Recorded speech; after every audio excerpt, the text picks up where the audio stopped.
മുട്ടത്തറയിൽ സർക്കാർ നിർമ്മിച്ച ഫ്ളാറ്റ് സമുച്ചയം മത്സ്യത്തൊഴിലാളി കുടുംബാംഗങ്ങൾക്കായുള്ളതാണ്. പ്രത്യാക്ഷ എന്നാണ് ഈ ഫ്ളാറ്റുകൾക്ക് പേരിട്ടിരിക്കുന്നത്.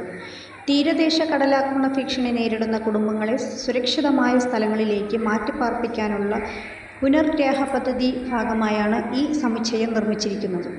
ഓരോ ഫ്ളാറ്റിലും ഒരു സ്വീകരണമുറി, ഡൈനിങ് ഏരിയ, 2 കിടപ്പുമുറി, അടുക്കള, ടോയ്ലറ്റ് എന്നിവയാണ് ഉൾപ്പെടുന്നത്. 400 ഫ്ളാറ്റുകളാണ് ഇവിടെ വിഭാവനം ചെയ്തിരിക്കുന്നത്. ഇതിന്റെ ആദ്യഘട്ടത്തിൽ 332 ഫ്ളാറ്റുകൾ ഗുണഭോക്താക്കൾക്ക് കൈമാറി. ബാക്കിയുള്ള 68 ഫ്ളാറ്റുകളുടെ നിർമ്മാണം ഉടൻ പൂർത്തീകരിക്കും.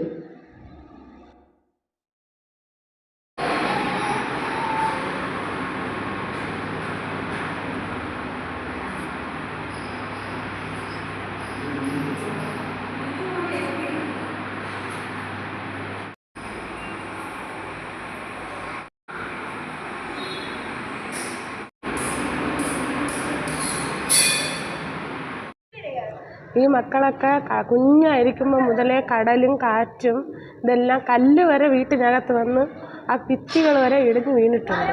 അത്രയ്ക്ക് എന്നാലും ഞങ്ങൾ അവിടെ തന്നെ താമസിച്ച് ഞങ്ങൾ സർക്കാർ വന്ന് ഞങ്ങളെ കണ്ട് ഞങ്ങളെ സങ്കടങ്ങളൊക്കെ ബോധിപ്പിച്ച് അങ്ങനെയൊക്കെ അവർ ആ ഒരു ഇതിൽ ഞങ്ങളെ ഗോഡൗണിൽ കൊണ്ടാക്കി 3 വർഷത്തോളം ഞങ്ങൾ ഗോഡൗണിൽ താമസിച്ച് പിന്നെ അവർ വാടകയൊക്കെ തന്ന് ഞങ്ങളെ വാടക വീടുകളിലാക്കി.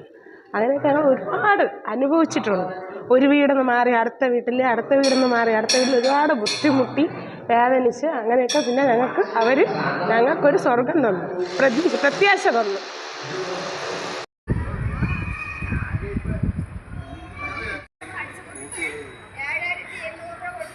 ഞങ്ങൾക്ക് ഭവനമില്ലാതെ കിടന്ന് ഞങ്ങൾക്ക് ദൈവം സഹായിച്ച് ഇപ്പോൾ 5 വർഷം കൂടി ഇപ്പോൾ ഒരു ഭവനങ്ങൾ നിർമ്മിച്ച് കിട്ടി. അതിന് വളരെ വളരെ സന്തോഷം. ഞങ്ങൾ ഒരുപാട് ദുഃഖങ്ങളും ദുരാപത്തുകളും ഞങ്ങൾ അനുഭവിച്ചവരാണ്. പട്ടിണി കിടന്നും പശു കിടന്നും ഞങ്ങൾ ചരുവങ്ങൾ എടുത്തുകൊണ്ട് പോയി കിട്ടുന്ന ദിവസമുണ്ട്, കിട്ടാത്ത ദിവസവുമുണ്ട്. അങ്ങനെയൊക്കെ ഒരുപാട് അനുഭവിച്ച് തേറിയാണ് ഇപ്പം ഇങ്ങനെയെങ്കിലും ഒരു ഭവനം കിട്ടിയതിന് വളരെ വളരെ സന്തോഷം.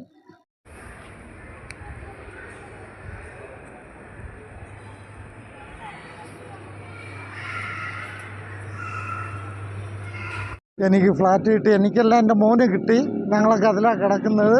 സന്തോഷമുണ്ട്, കൊള്ളാം, കുഴപ്പമില്ല, നല്ല നീറ്റായിട്ടുണ്ട്. നമ്മൾ ഉദ്ദേശിച്ചതിനെക്കാട്ടി നന്നായിട്ടുണ്ട്.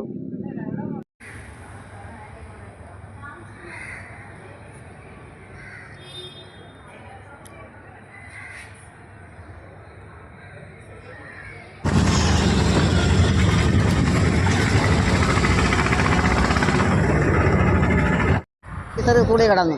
എനിക്ക് ആദ്യം പ്രതീക്ഷ ഫ്ലാറ്റിന് 105 നമ്പർ വന്ന് എനിക്ക് തന്നില്ല, മത്സ്യബന്ധനത്തുണ്ടില്ലാത്തതുകൊണ്ട്. അതിനുശേഷം എൻ്റെ മോക്ക് ഞാൻ മത്സ്യബന്ധനത്തുണ്ടെടുത്ത്. ഇപ്പം എനിക്ക് കിട്ടി വീട്. 2.5 വർഷം ഗോഡൗണിൽ കിടന്നു, 2 വർഷം വാടക കിടന്നു. 13 വർഷമായി എൻ്റെ സ്ഥലവും വീടും നാടും വിട്ട് ഞാൻ പോയി കിടന്നത് അവിടെ. ഇപ്പം എനിക്ക് തന്ന സാറിന് നന്ദിയുണ്ട് മോനെ.